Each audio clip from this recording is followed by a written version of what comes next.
Good afternoon.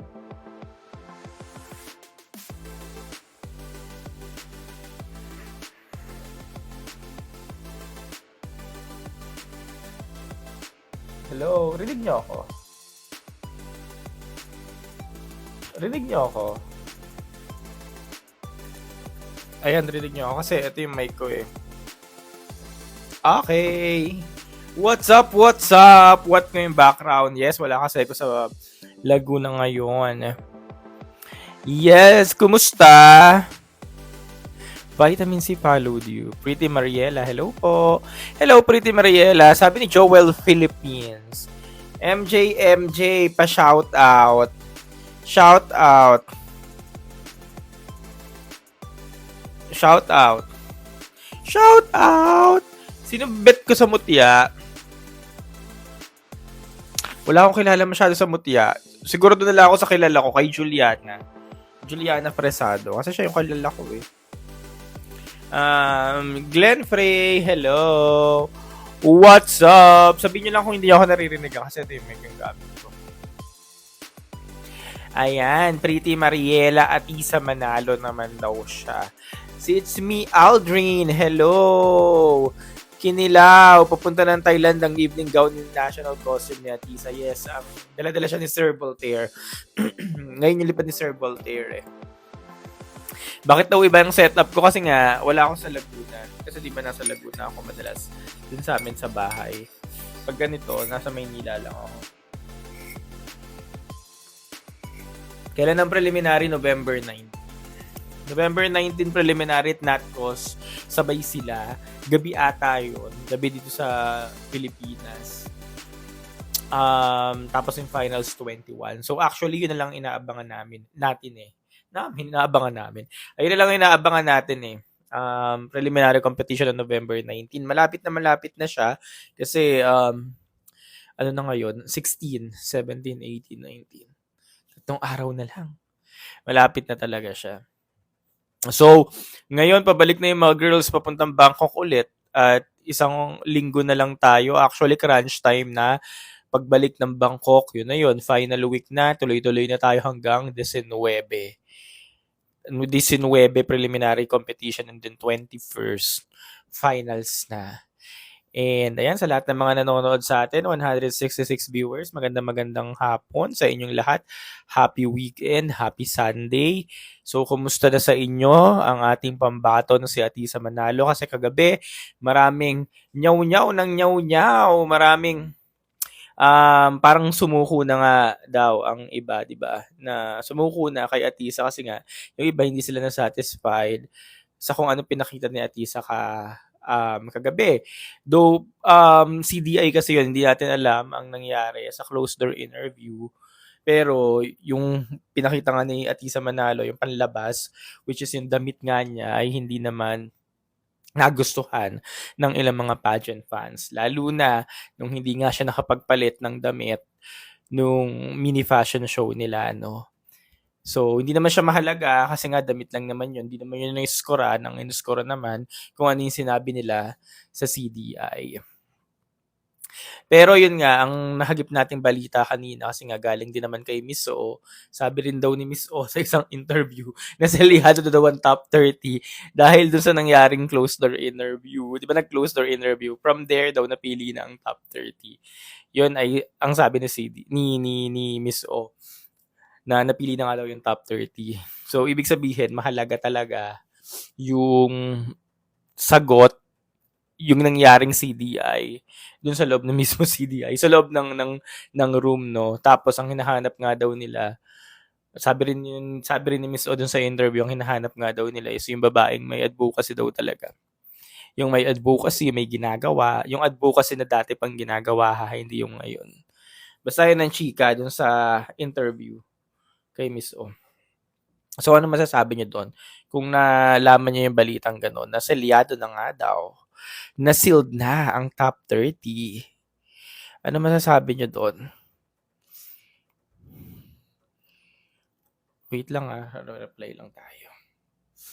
Accepted na hanggang top 30 lang. Ngayon nga, manage your expectations naman. Pero kung naniniwala ako, at least top 5 kaya. Hoy, sa lahat ng mga viewers natin, happy Sunday afternoon. At least guys, top 5 kaya yon. Niniwala ako na at least top 5. Pero yun nga, manage your expectations. Kung ano man ang mangyari. Kagaya na nangyari sa MGI last time, yung sinasabi natin, kung ano man mangyari, bahala na si Batman. Tama na yun. Basahin natin ang mga comments nyo. Sabi ni RP, Himala kailangan para makapasok daw sa top 30, sabi ni RP. Hindi, pasok siya sa top 30. Naniniwala ako, pasok siya sa semis. Top 30, malaking cut yun. Again, malaking cut yung top 30. Imposibleng iwanan si Atisa doon. Hindi may iwan yan si Atisa, top 30 yun. 3-0. Konti-konti lang sila naglalaban ngayon. Walang mga masyadong palaban ngayon. Sila lang din. Kaya imposibleng maiwan yan si Atisa. Top 30 yon. Ngayon, ang kailangan natin, himala sa top 10. Kasi from top 30 down to top 10. 20 agad yung malalagas. Pero ako naniniwala ko at least top 5 kaya ni Atisa yan. Bakit? Kasi Atisa Manalo siya. We've seen Atisa Manalo before.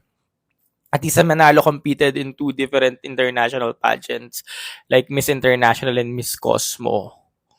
At nasaksihan natin lahat, na witness natin kung paano niya na-penetrate yon. Ngayon pa ba tayo susuko sa Miss Universe? Kaya tiwala lang mga madlang pips. Kasi nga, alam natin kung ano yung kakayahan ni Atisa, di ba? Pag pinakawalan mo yan sa stage, magwawala talaga yan.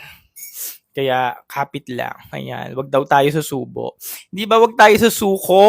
Wag susuko. Kaya again, may batuhan pa tayo nagaganap. Pumunta lang ulit kayo sa Zetrix, Miss Universe app. Huwag nyo lang skip, manood lang kayo ng manood. Huwag nyo skip yung advertisement. And then yun, makakaipon na kayo ng points. Kagaya ko ngayon, meron akong 2 phones ngayon. Nilalapag ko lang siya.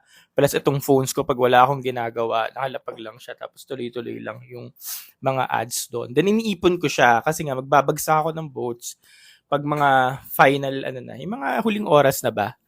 Kasi makakatulong din naman yan kahit papaano. At feeling ko ganun dapat ang gawin natin. Magbagsak tayo ng boto pag mga huling oras na, pag crunch time na, para, maipon natin lahat as isang bagsak.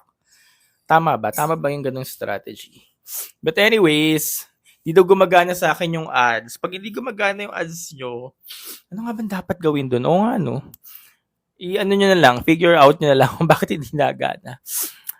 Pero, yun na nga, balik ulit tayo sa pagsagot ng tanong. Sabi naman ni Carl Katukayo, tingin mo maganda advocacy ni Atisa and matagal na. Genuine yung advocacy niya kasi alam ko matagal na yun, binibini days pa lang. And yung backstory niya, maganda din. Di ba, compelling backstory ang meron si Atisa. Bukod dun sa pagpabudget niya, sa ilang beses siya sumali sa MUPH, nagbinibini siya, nakailang try siya para makuha Miss Universe Philippines crown. Bukod doon, sa 3 beses niyang try na MUPH. Maganda rin yung share na story niya kasi nga, di ba, entrepreneur siya. Tapos, marami siya natutulungan through her business kasi nga 'di ba businesswoman siya, Marami siya natutulungan through her business. So maganda na 'yon, magandang kwento na 'yon. At 'di ba nga 3 ang judges sa closed door interview. So may hugot na agad, may may backer ba kumbaga. Hindi panigurado hindi na siya pababayaan ng 3 judges dun sa closed door interview. Ayan, sabi ni Ems, what do you think sa sinabi ni Olivia Kido na sealed na daw ang top 30? Ayan nga yung pinag-uusapan natin kanina, Ems. Nung nag-start tayo, sinabi ko rin yan na, yun nga, galing na rin naman kay Miss Olivia Kido sa isang interview na selyado na nga daw ang top 30 gawa ng nangyaring closed door interview. So, kung susuriin natin yung sinabi niya, selyado na nga daw, sealed ng top 30. So, wala na bang bearing yung mangyayaring preliminary competition, yung swimsuit at evening gown, wala na ba yun? Hindi na ba matter yun? Pero, feeling ko, ang ibig niyang sabihin dun sa selyado na yung top 30, dun sa closed door interview, siguro malaki lang yung chunk ng score nung closed door interview. Pero magmamatter pa rin yung mangyayaring preliminary competition. Hindi naman ibig sabihin na pili na nila yung top 30 dun sa closed door interview. Magmamatter pa rin naman tong preliminary kasi yun pa rin naman yung may pinakamalaking chunk ng score, yung preliminary competition. Especially yung swimsuit at yung evening gown. Siguro ano na lang siguro. Yung pipiliing winner siguro. Malaki yung maibibigay na points kung nakapag-deliver talaga yung girl sa CDI sa pagpili ng mismong queen. Ganun lang siguro siya. But yeah, galing na nga mismo kay Miss Olivia Quido. Di totoo yun. Um, Parang ganito rin yung kay Emma after prelims, di ba? Mixed reaction, mostly negative. Ayan, sabi ng isang viewers natin. Yes, 'di ba? Ganun din naman tayo ng time natin, 'di ba? At least top 5, at least ganyan. Pero the end, naniwala din naman tayo, minanage natin expectations natin, naniwala tayo na kaya niya, and in the end, nakaya naman niya, 'di ba? Kaya nga sabi natin, binigay. Kaya naman pala, no? No, ilang araw na lang tayo, linggo na ngayon. Preliminary competition na on 19 and then on Friday, less than 5 days na lang ba? Finals na. Exciting, no? I think sa preliminary, sabi naman ni Berryman, I think sa preliminary for confirmation na lang at doon na lang sila pipili ng top 10. I agree with you. Oo. Alam na nila yung top 30, tapos kung sino talaga yung magpe-perform pagdating ng finals, pwede pa masway yung position nila, pwede pa silang maugaba. Alam mo yun, mag-mix-mix pa, tapos pwede pang umakyat.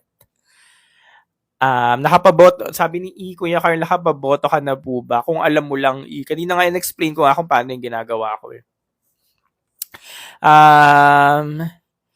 Kasi meron din akong 4 na phone, so nakakatulong talaga siya. May 3 akong extra phones, tas itong gamit ko. So, 4. So, malaking ambag na din yun ba?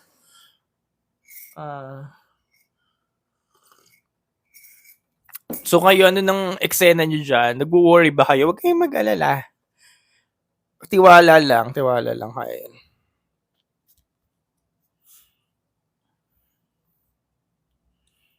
5 days na lang daw, sabi ni M2.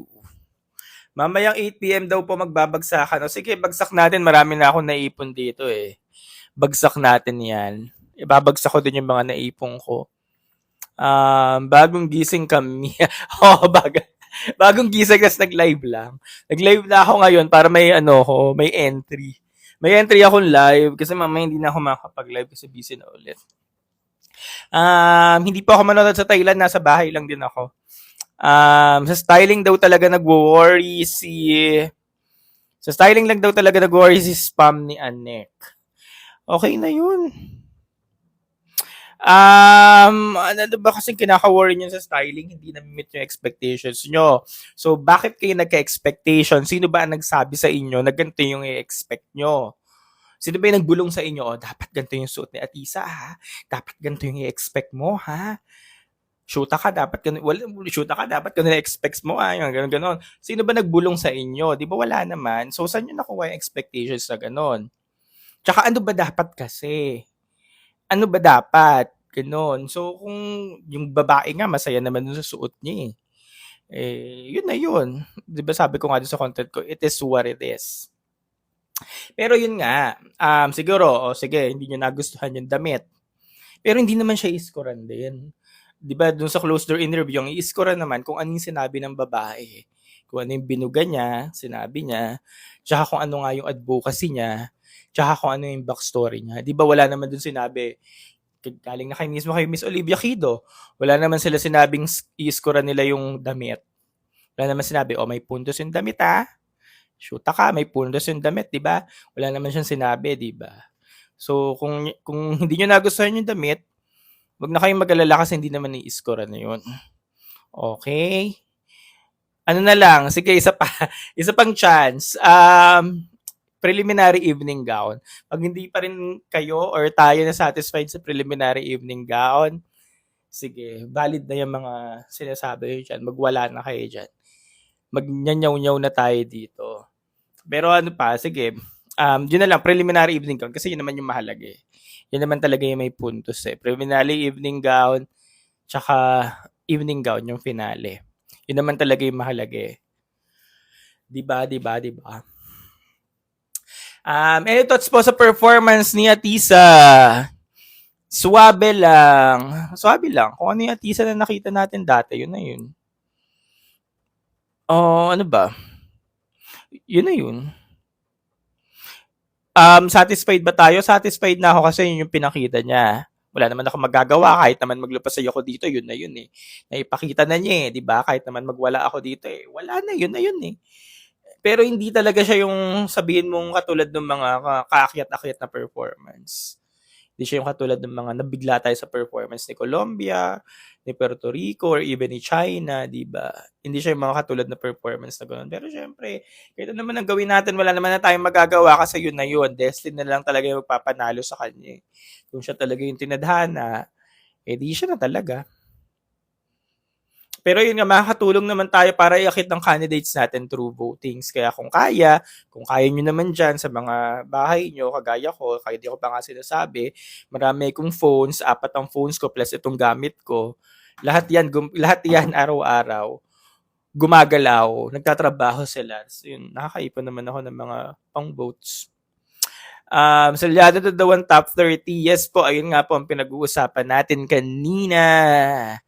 Salyado na nga daw siya gawa ng closed door interview. Kumbaga, ang sabi dun sa interview ni Miss Olivia Kido, dun nila kinuha yung top 30. Pero hindi ko alam kung dun ba talaga or ano ba, magmamatter pa ba itong mangyayaring prelims sa 19.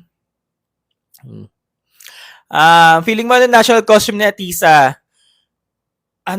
baka Santo, Maria Clara, or kung ano man. Feeling ko ganun, mga Maria Clara Kineso. Or santo. Sana nga magsanto siya eh. Yung mga santong natkos, though masyadong controversial pag nagsasantong natkos. Pero, depende. Pero yun, parang bagay sa kanya. Sino po designer niya sa preliminary evening gown? Valtaguba din ata. Both. Ay, hindi. Ay, oo. Valtaguba ata both. Preliminary gown tsaka finale evening gown. So far, pasok ba sa top 5 mo si Atisa? Yes po. Kasi wala ka naman ng ipapasok eh. Yun nga yung maganda ngayon sa Miss Universe. Kasi, konti lang sila naglalaban-laban. Kaya, kanina naglilista-lista ako. Papasok pa rin naman.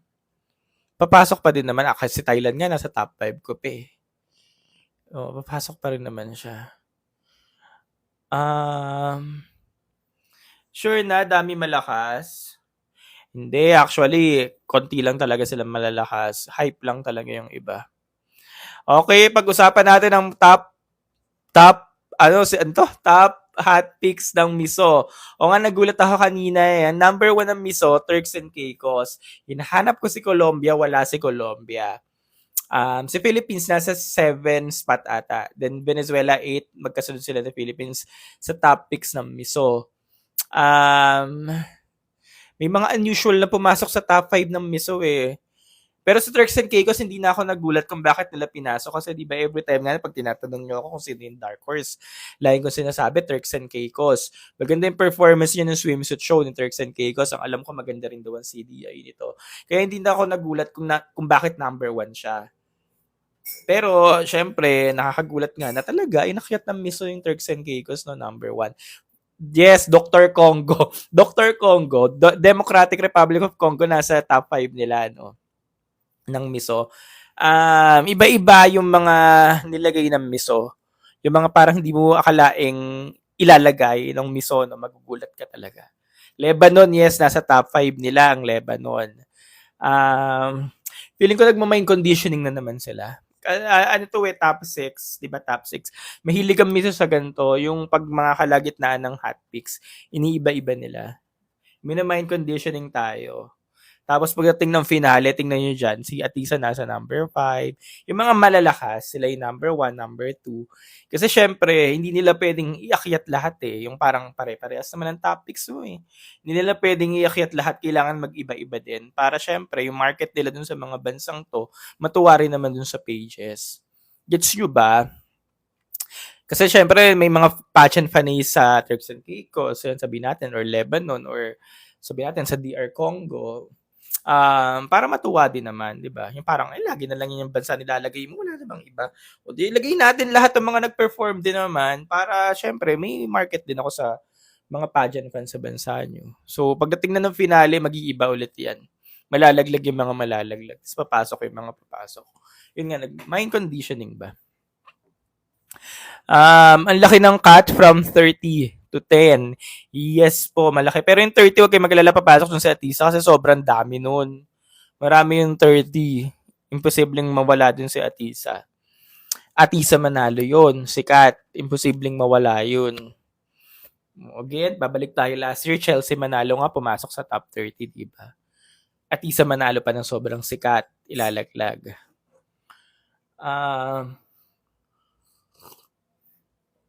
19 ang prelims, 19. India and Bangladesh wala rin daw sa meso. Yes. Ano lang, syempre, pang-ingay din ba? O, di ba, nag-ingay yung page.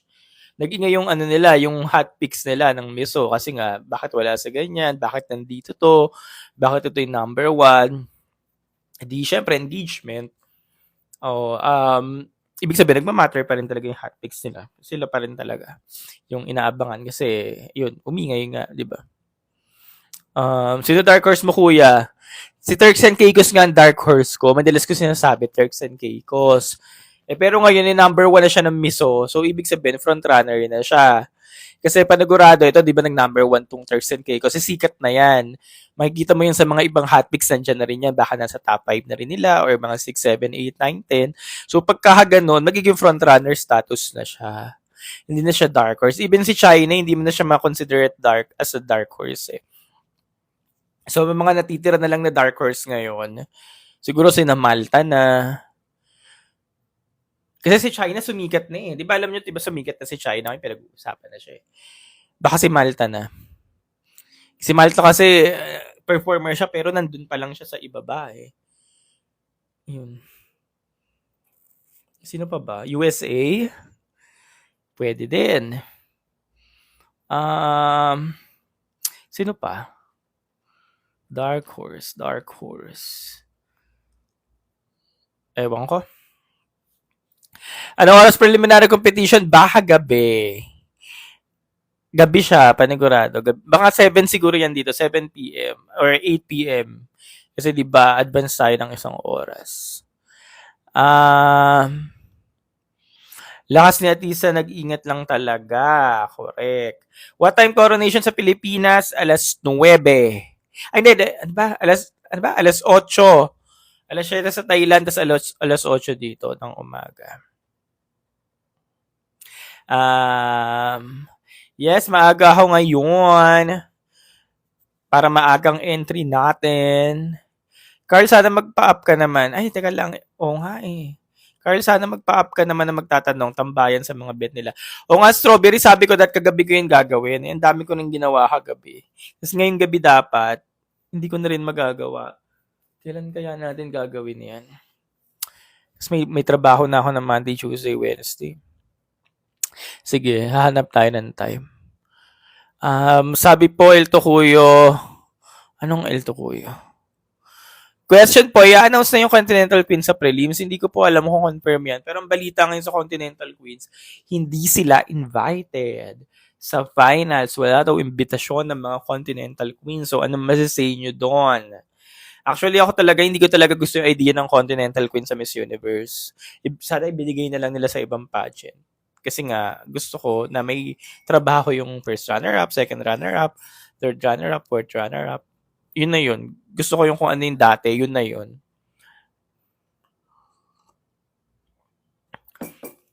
Ba't ang aga ng Miss Universe? Ganun po talaga pag ginaganap siya dito sa Asia. Ang sinusundang oras yung nasa kabilang side ng mundo. US time, yung mga nasa Americas. Kasi hindi ko alam kung bakit ganun ang sinusundan nila. Though ang majority naman ng may-ari na ngayon nandito sa Asia, pero doon pa rin yung sinusundan talaga nila. Kaya maaga nga po itong Miss Universe mismo. Ang balita pa nga, di ba sabi ko din last time, alauna pa lang mag-aayos na sila, ganyan, dapat nakaalis na dun sa hotel, alas 2 nasa venue na madaling araw, so wala talaga siyang tulugan. Kailangan mo talaga ng matinding energy at vitamins. Ang vet scene, gumusta naman daw ang vet scene? Wale. Sa akin, wala yung Betsin. Pero hindi ko alam kasi 30 nga, di ba? 30 yung spot. So, malay natin ipasok kasi sobrang dami ng top 30. Kaya, pero ako, wali, as in wali talaga. Pero malakas siya sa botohan. Sa botohan ngayon, hindi ko alam kung sino yung nangunguna, pero malakas din yung Bangladesh, no? Hindi ko alam kung saan kumukuha ng pondo tong Bangladesh. Sabi ko, may mga pageant fans pala sa Bangladesh. Madami din pala. So, sino kaya nagpupunto dito? No, umaangat siya eh. Pero kailangan niya talaga yon. Kailangan ni Bangladesh yon kasi hindi mo pa rin naman kasi sure si Bangladesh kung magsisemis. Yes, era Bangladesh pasabog. Pera-pera sa Bangladesh. Nagulat nga ako yun nga. Sabi ko, maraming pageant fans doon. Oh, may pondo talaga siya. Yun. El Tucuyo daw si Mexico. Hindi siya may El Tucuyo. Never. El Tucuyo si Mexico. Nag-release na ng hotpick sa Miso. Yes, nabasa na natin. Bigay ko na rin yung aking komento kanina. Pero sa inyo, sino yung number 1 nyo? Sino yung number 1 nyo ngayon? Bukod sa, yung totoo, kung magiging brutally honest kayo, yung sa tingin nyo, ito yung kapana-panalo, sino yung number 1 nyo? Yung totoo, yung napanood nyo talaga, ang galing nito, puta, yung ganun. Ang galing niya, ito yung pa-Miss Universe. Ito yung yung, kumbaga sa Miss Grand, ito yung pang-grand, ganun. Yung lang, totoo lang ba? Colombia, Latina, Puerto Rico, Colombia, Venezuela. Aside kay Atisa, Colombia na daw. Matingin mo, Turks and Caicos will be the dark horse like Nigeria last year. Hindi na dark horse si Turks and Caicos. Kasi ito na umakyat na siya sa listahan eh. So, ayan ang mga number 1 nyo, no? Ang daming Colombia, no? El Tucuyo daw. Ay, hindi may El Tucuyo si Colombia. Hindi. Cote d'Ivoire. May pasok yung finale. Venezuela. Ayan pala yung mga number 1 nyo ngayon, no? Kung talagang lang kayo, na yung mga honest. Yung mga talagang nakita nyo yung totoong galawan ba? Ganyan. Wow, Thailand, number 2. Number 1, matingnan mo yung post ko. Parang walang mail to kuya sa Latin. Wala. So, ayan, nakakita ko na yung mga number 1. Mostly, Colombia, Venezuela, Latina, Miss Universe Latina. So, yun yung mga number 1 nyo, no? Pero mas marami talagang Colombia. Tingnan natin kung magpe-perform si Colombia. Siyempre, magpe-perform siya kasi nakita na natin yung glimpse ng performance niya nung swimsuit.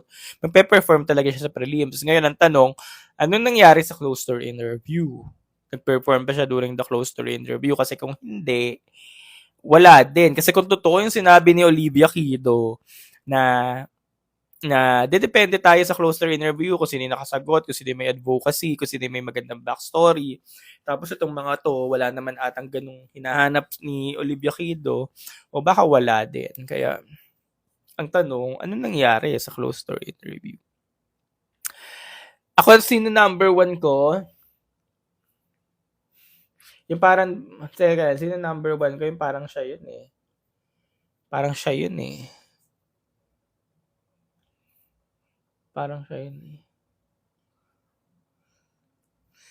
Hindi ko alam. Pero si Atisa pa rin. Bakit? Bakit si Atisa?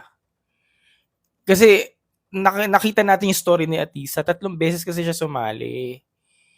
Wala yung story niya, walang pinagkaiba sa story ni Catriona na naitsapwera dun sa Miss World tapos nag-Miss Universe. Walang pinagkaiba kay Pia. Na si Pia, ilang beses na natalo sa Binibining Pilipinas, nagtatlong beses sa Miss Universe, tatlong beses sa Binibining Pilipinas, pangatlong beses sa Miss Universe, tapos bilang siya rin naman pala makakapagpalit ng corona ng Pilipinas sa Miss Universe. Pare-parehas sila ng kwento eh. Kung mananalo si Atisa, magandang inspirasyon yun para sa lahat. O sige, pwede rin sabihin natin yung story ni Vina. Pero syempre, doon na tayo sa Pilipina. O, doon na tayo kay Atisa. Tapos People's Queen nga siya dito. Alam niyo yung kwento ni Atisa dito sa Pinas, 'di ba? Ilang beses siyang ni-rally simula ng 2020 na, "Atisa, mag-MUPH ka." Tapos ito na nga tayo ngayon. Nasa MUPH na siya, 'di ba? Iba yung kwento niya eh. Actually, di pa nga naging madali kasi akala natin ng 2024 mabilis niya makukuha yung MUPH crown, 'di ba? Pero hindi nangyari 'yon kasi natalo siya. Tapos hindi mo akalaing matatalo rin palang Atisa manalo, no? Yung parang nirally natin to 2020 gusto to ng mga pageant fans. As in, gustong-gusto siya ng mga pageant fans, siya talaga. Tapos natalo noong 2024. Nangyayari pala yun, no? Na pwede pa lang matalo yung gustong-gusto ng tao. Tapos ngayon nga, 2025, sumali ulit siya. Kasi nasakto sa Thailand gaganapin. Tapos siya yung nanalo. Tapos siya na yung nandun. Kaya, alam mo yun, yung story ba, yung ganun. Iba talaga kaya lakas din ang kutob ko kay Atisa. Sabi ko siya na to eh. Kasi 'di ba usually yung mga nanalo ngayon sa mga Miss Universe yung mga magaganda kwenta eh. Yung alam niyo, may mga inspiring story ba? Yun, ganun. Hindi siya yung ordinaryo. Hindi siya yung ordinaryong konteserang beauty queen. Alam niyo yung pinagdaanan. Hindi siya yung basta lang sumalis, nanalo, ganyan. Anong kwento ni Denmark? Galing siyang Grand International.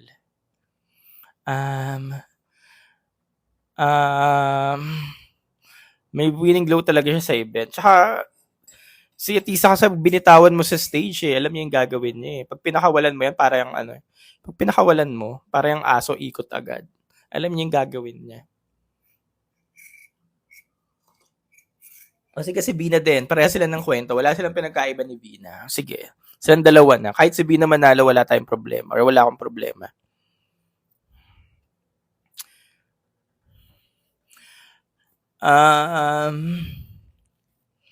And sabi pa naman, sabi ni Olivia Quito, ang pipiliin daw nilang winner, yung may backstory maganda. Maganda ang kwento. May advocacy na dati pang ginagawa. Pasok na doon si Atisa. Kasi kung backstory rin naman, sobrang compelling ng backstory ni Atisa. Wala nang hihigit sa backstory niya kasi parang maalaala mo kaya.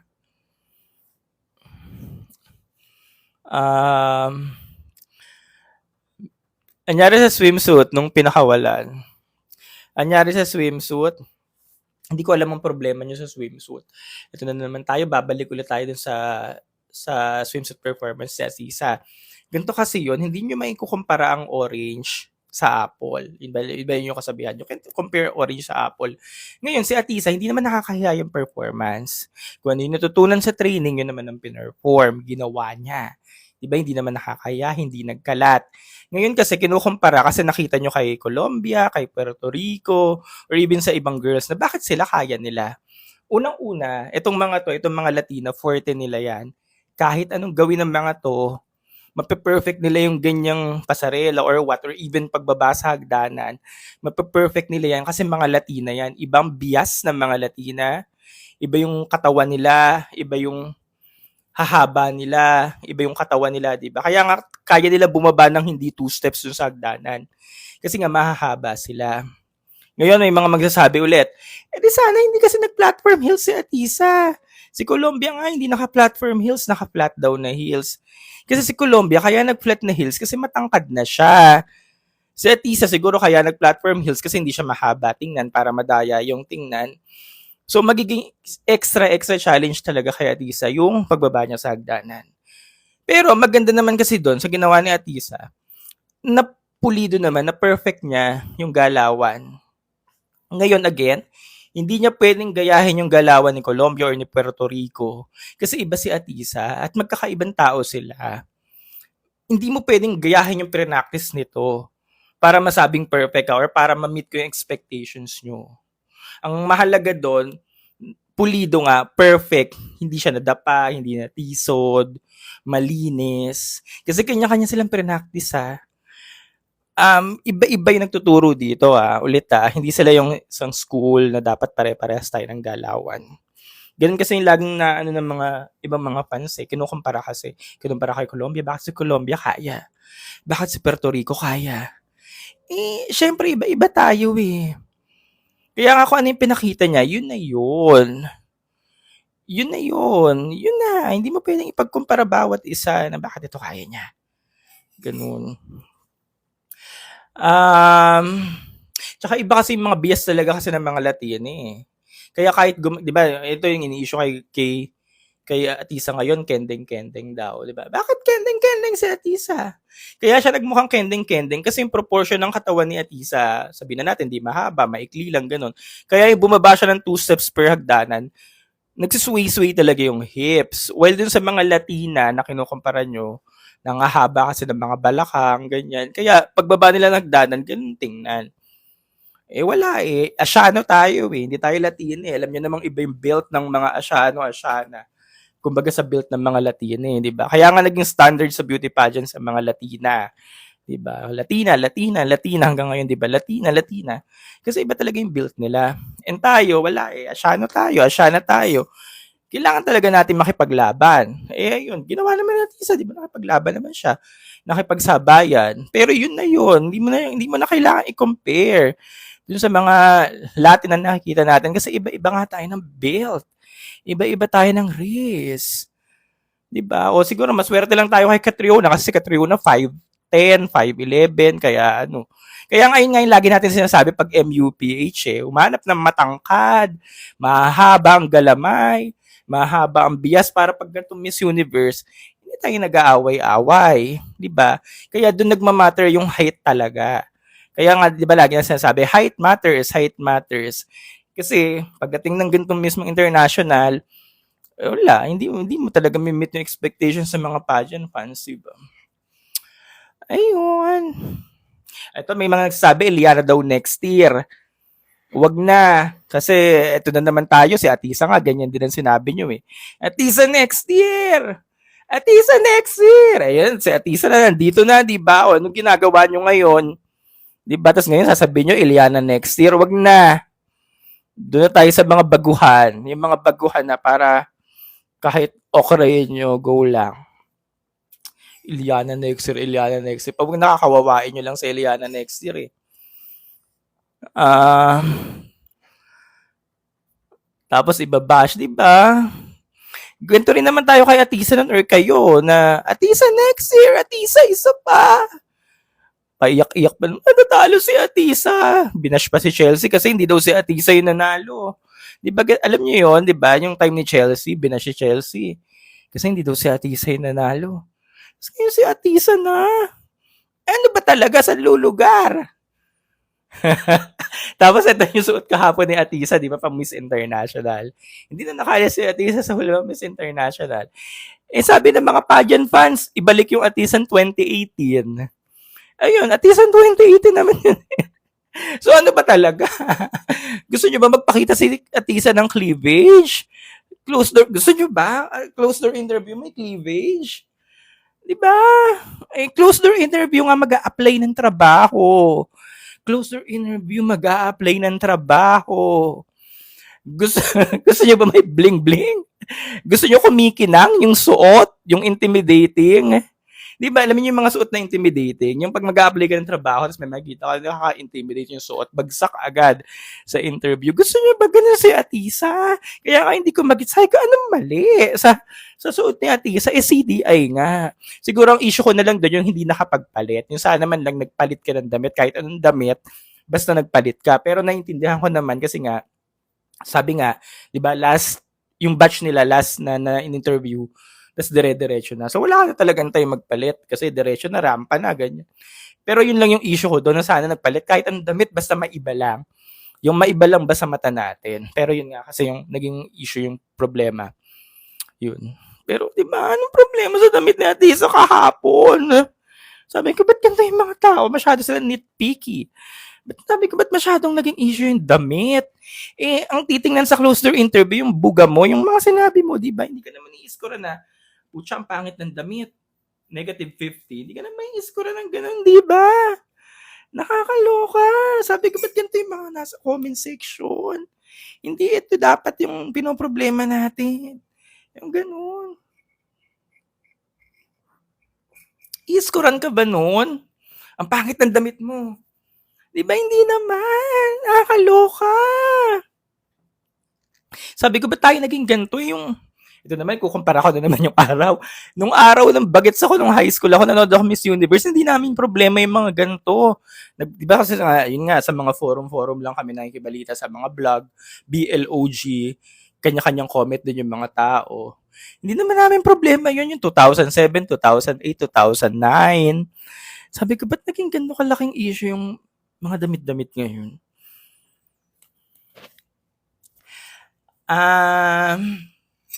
Di ba, Jet, yung mga forums, doon tayo nakibalita. Ako sa mga comment lang eh. Yung mga comment lang ba? Yung mga thread. Tapos ang dami nagko-comment. Doon lang din ako nakikibalita tsaka nakiki-berdagul. Pero never natin naging problema yung mga damit noon, no? Ano lang, internet noon, boboto ka lang para manalo Miss Photogenic. Ganun lang. Kasi dark era kasi yun eh, kaya hindi natin problema yung mga ganyan-ganyan eh. May kailang preliminary 19. Yes, Jet, happy na mahagip sa camera. Ayun nga, dark era kasi yun, kaya napaka-appreciative natin eh. Si Bianca Manalo nga, naka-chinelas. Hindi na... si Bianca Manalo nga, rehearsal, naka-flip-flops. Hindi naman natin pinag-usapan yun nung araw, no? Hindi sa atin malaking naka-flip-flops si Bianca Manalo. Hindi naman tayo nag-away-away. Sa true ba opening statement top 30, hindi ko po sure. Ay, 1 hour yung coffee mo. Yes, matagal ako magkape. Na mapapansin din ito mga friends ko, ang tagal ko maubos yung kape. Gusto ko yung konting higop lang. Tapos hindi nga ganun. Hindi siya yung isang ganun. Big deal daw lahat ngayon, sabi ni Mays. Di ba big deal na? Pero yun nga, nagigets ko rin naman kung bakit nyo naman hinahanap yung mga gusto nyong damit. Kasi nga, paano ba? Para mapansin ka rin naman kasi sa competition. So, dapat talaga, aurang-aura ka talaga araw-araw, di ba? Yung araw-aura ka para mapansin ka talaga. Pero feeling ko naman, gagawin mo lang yun or dapat mong gawin yun kung ikaw yung mga kandidatang hindi talaga kilala or wala kang such factor. Kasi mapapansin ka talaga pag magaganda yung mga damit mo araw-araw. Di ba? Pero nagigets ko rin naman yung styling directions ni Atisa. Kung bakit ganon. Kasi si Atisa nasa Thailand. Celeste Cortesi, di ba? Sabi natin si Celeste Cortesi may pinakamagandang damitan simula day 1 hanggang natapos, pero pumalya sa preliminary evening gown. Sa preliminary evening gown, di ba pumalya? Pero magaganda yung mga damit ni Celeste noon. Bakit ganoon yung damit ni Celeste simula day 1? Kasi nasa saan ba ginanap yun? Atlanta ba? Ay, hindi, si Gazini pala yun. Nasa US. Yung time na ginanap yung Miss Universe ni Celeste, malamig sa US. Kaya New Orleans. Kaya ganun yung mga damitan ni Celeste. Yung may mga feather pa siya minsan, naka-coat, ganun. Alam kong ganun ang mga gusto niyo makita kay Atisa. Kagaya ng mga damitan ni Venezuela. Ang problema, nasa Thailand si Venezuela, nasa Thailand si Atisa, mainit. Kaya nga minsan, di ba yung mga damitan ni Venezuela, kagaya kanina, naka-feather ata si Venezuela. Napakainit ngayon sa Thailand, parang Pilipinas. Sas nakaganon ka, hindi siya magiging angkop talaga. Hindi siya magiging angkop sa bansa, sa weather. Nagigets nyo ba? Hindi siya magiging angkop sa bansa, sa weather. Kaya nagigets ko yung styling directions ni Atisa. Na ganun lang yung mga tela, ganun. Kasi nga, nasa Thailand siya, tropical, yung country. Kaya ganun yung damitan niya. Kaya nga minsan sabi ko, ba't ganun yung damitan ni Venezuela? Overdress. Yung parang hindi na akman sa bansang Bangkok, Thailand. Ganun. Maswerte lang si Celeste noon kasi nasa US siya. Kasi yung time niya, malamig. Kaya ganun yung mga naging outfitan ni Celeste. Kaya si Celeste ngayon, sinasabi natin, siya yung Miss Universe Philippines na magaganda yung mga outfitan. Kasi yung bansang pinaglabanan niya, US, as malamig. Ganun yun. Ganun siya. Kaya depende siya sa host country. Kaya ano bang gusto niya ipasuot kay Atisa simula ng day 1 at day 2? Nasa Bangkok, Thailand nga. Tropical country. Gusto niyo mga naka-coat. Yung mga mabibigat yung tela. Yung alam niyo yun, alam ko yung gusto niyo mangyari kasi. mabibigat yung tela, yung gano'n. Eh, nasa Bangkok, Thailand nga. Tapos yung mga activities nila, di ba? Mga nasa isla, di ba? Naka-gown sa isla, naka-bling-bling. Nasa Phuket, Thailand. Eh, di ba ang Phuket, Thailand kilalang tropical spot ng mga Amerikano, ng mga dayuhan. Tapos naka-bling-bling, tropical spot, di ba? Tsaka, Phuket, Thailand. Kilalang isla, parang Palawan. Tapos naka-bling-bling. Nakaloka. Kaya ano ba talaga? Ano bang gusto nyo? Tapos closed door interview, gusto nyo maglabas ng cleavage? Gusto nyo naka-sleeveless? Closed door interview nga, mag-a-apply ng trabaho. Nakakaloka.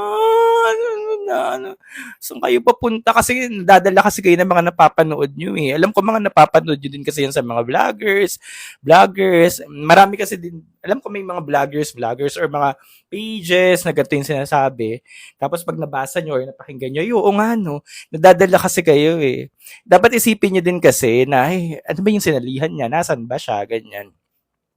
Hindi lahat na napapanood nyo, hindi lahat na napapakinggan nyo, tama at dapat. Hindi lahat ng, kunyari, lahat nandito, hindi dapat nandito ka din. Gets nyo? Hindi lahat ng kung ano yung uso, kung ano yung meron, kung ano yung ginagawa, dapat ginagawa nyo din.